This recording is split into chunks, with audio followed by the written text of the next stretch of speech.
So reading can seem very different in many people's eyes. Boring to a certain demographic, educative to another, and some even entertaining more than moving pictures, videos, and movies. So today I'll take you through my first 100 pages of intense reading, a book that touched my life so much, Outliers, The Story of Success by Malcolm Gladwell.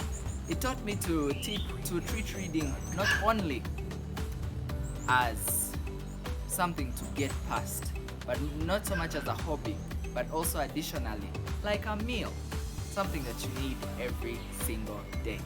Stick around here on this channel, starting out. So this particular volume is what I'll start with, and it's what started my journey in intensive reading because it has the same effect on people around my age. You suddenly see how ignorant you are and you wonder, how could I not have known something like this? It begins by showing people and places that stand out, that are different. First, a town in Italy where people are suddenly healthier than so many other people in the rest of the world, yet perhaps they have more calories, more meat than any other place in the world, and you suddenly realize there must be something else.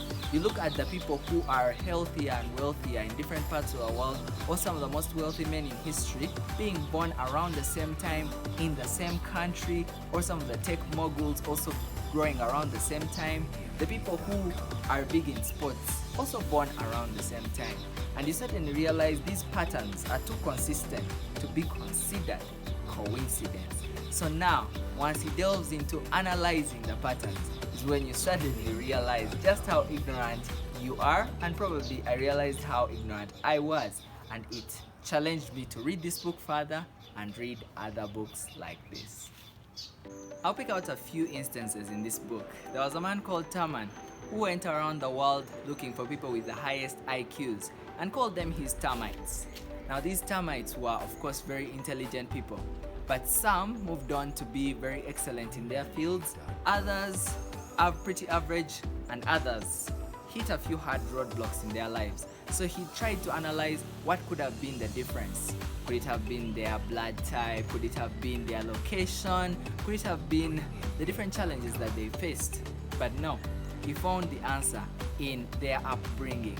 And by analyzing it so deeply, I suddenly realized how important it is for somebody to grow up, for their formative years to be targeted in a certain direction.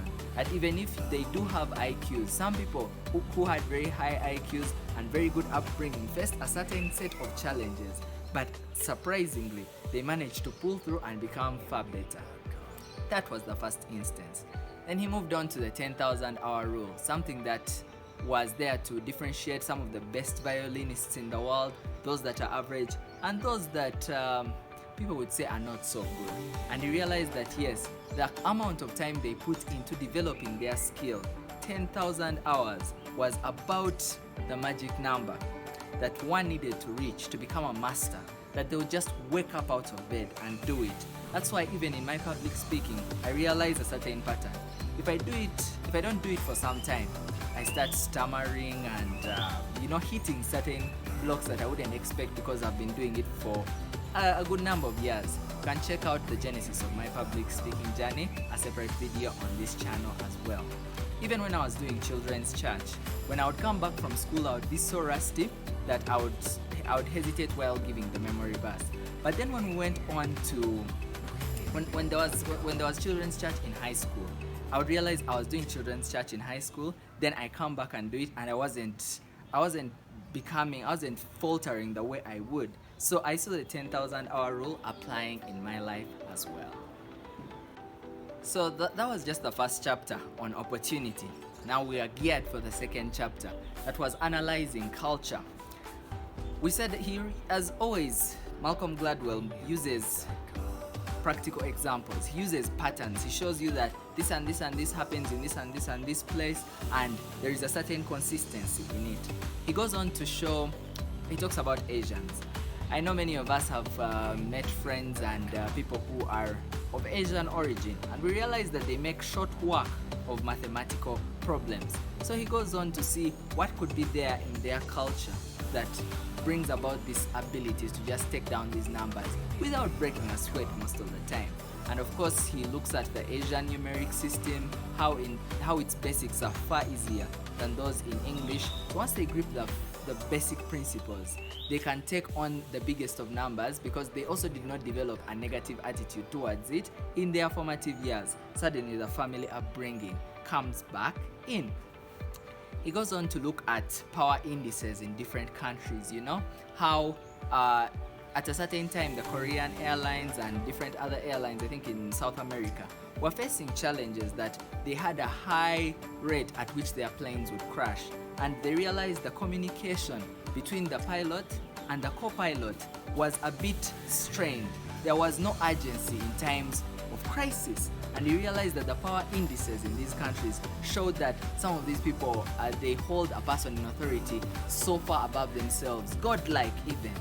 So once they look at people like that, the level of communication is going to be strained. So once they realized this, they decided to incorporate different ways that would improve their communication, from things as simple as changing the language that was being used, and later on they realized that culture goes far deeper than we think. The attitude towards work in Asia and Europe are different, and probably here in Africa we adopted the European one. So by analyzing these patterns, he shows us certain secrets. He talks about big names in technology like Bill Gates and Bill Joy, the Jewish communities, how they got to capture the big parts of America's corporate sector, from the small repetitive tasks they did early in the beginning up to where they are now. I tell you, you have to read this book. It is a very big eye-opener, and it will get you into the rhythm of reading other books. I highly appreciate my media team that is always diligent in recording these videos. Join me for this and other stories, book reviews, and well, whatever we figure out that will be necessary as we are starting